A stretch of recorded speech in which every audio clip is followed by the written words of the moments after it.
been a tough week. Amidst increasing and some pretty tragic funerals. Little 8-year-old girl, Mia Jor, who was a first grader here at Holy Family, she just started last year, and then she got cancer and she passed away yesterday. So please keep her parents and her family in your prayers. And this time of year, every funeral director will tell you the number of funerals increases around the holiday time.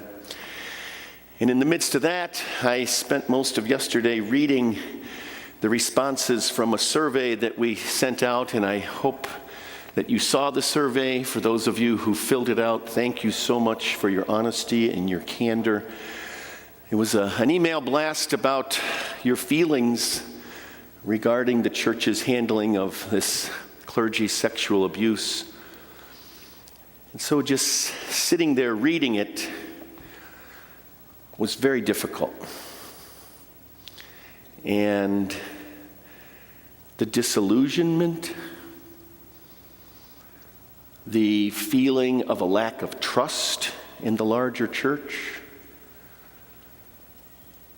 people definitely venting their anger, their disappointment, their frustration, their confusion, your confusion.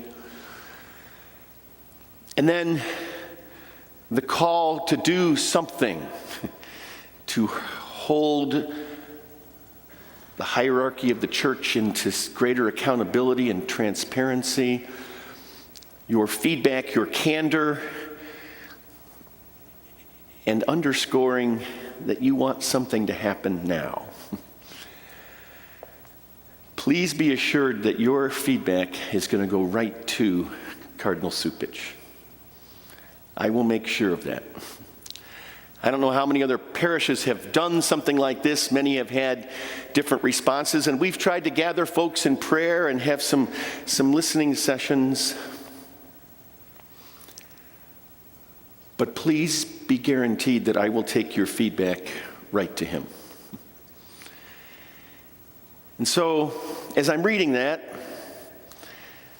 as I'm struggling with some of the tragedy of life, as I'm watching an entire town in California be burned to the ground. We had a solar eclipse last year. I'm thinking, is this the end of the world? Do you ever feel that way? Like when you see these signs? And so I was reminded in the backdrop of this whole gospel story, it coincides with the end of the church year. And so particularly in Mark, it's underscored in a very stark way. And I'm reading these responses, your responses. I'm thinking, is this the end of the church?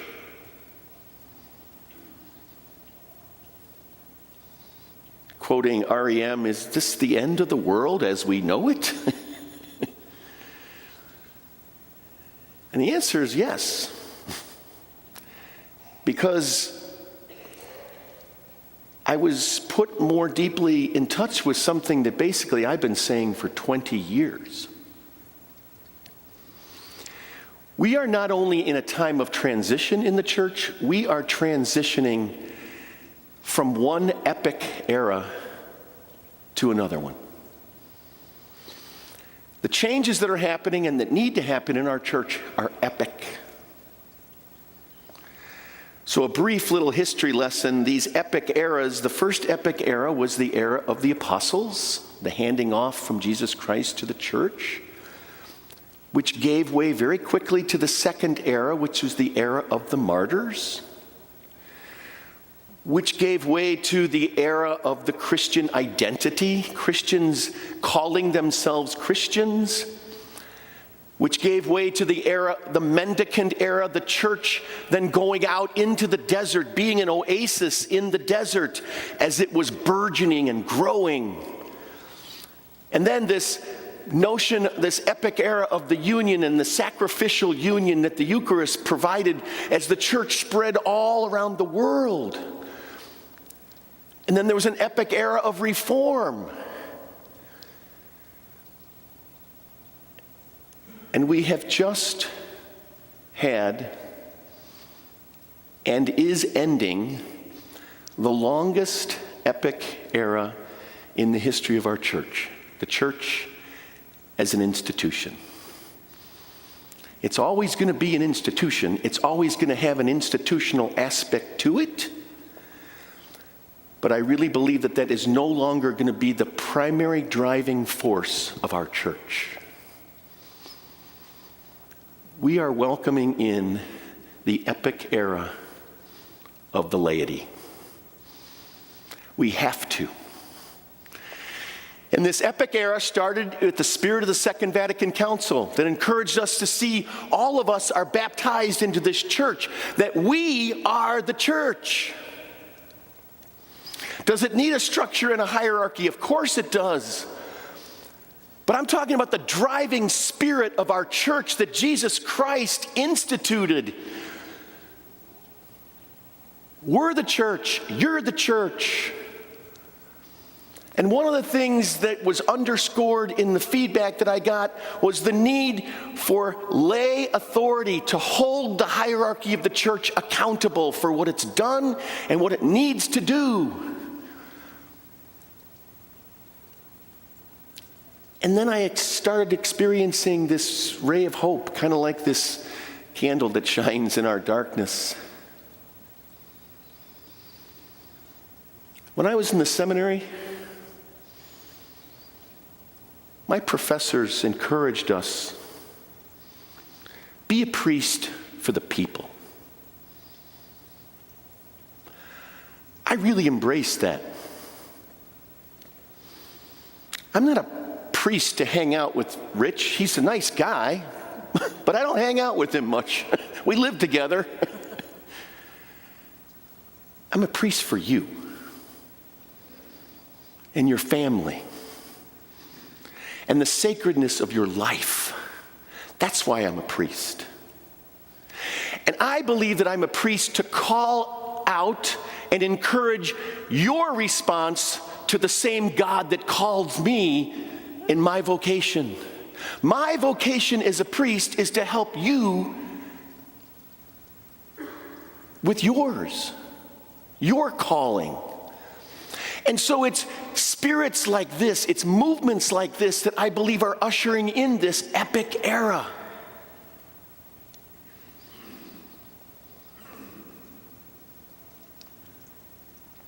I'm a priest for you. I don't mean to capture this whole thing about my bad week, because the story of the gospel really encourages us to look at what's changing, what's ending, and what lasts. So even in the midst of a challenging gospel story, we hear what lasts. Jesus says, my words will last. And he uses these physical things, the sun, the moon. It's like the reverse energy of the creation. And he's using it to underscore the fact that it's going to die, it's going to change. And I guess that's why I'm just put in touch so powerfully with looking ahead and together ushering in this next epic era of the church. Not only for the larger church, but for us here at Holy Family. We need to do more to welcome and engage new people. We're always going to have to do that. Always.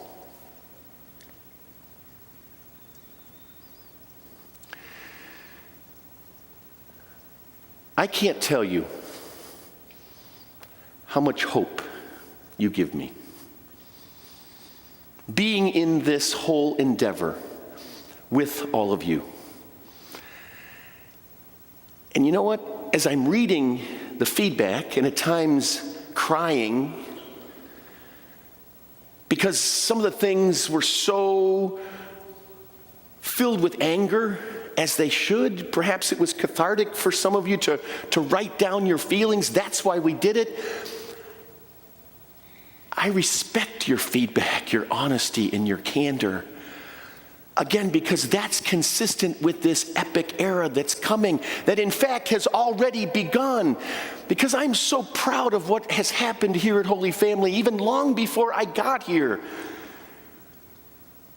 2 previous pastors that believed the same thing and empowered so many of us, so many of you with education and formation. That's how this epic era will continue and will grow. And ultimately, another thing of hope as I was reading these responses, very few of you, although some, said, I'm done. I'm done with this church. Very few said that.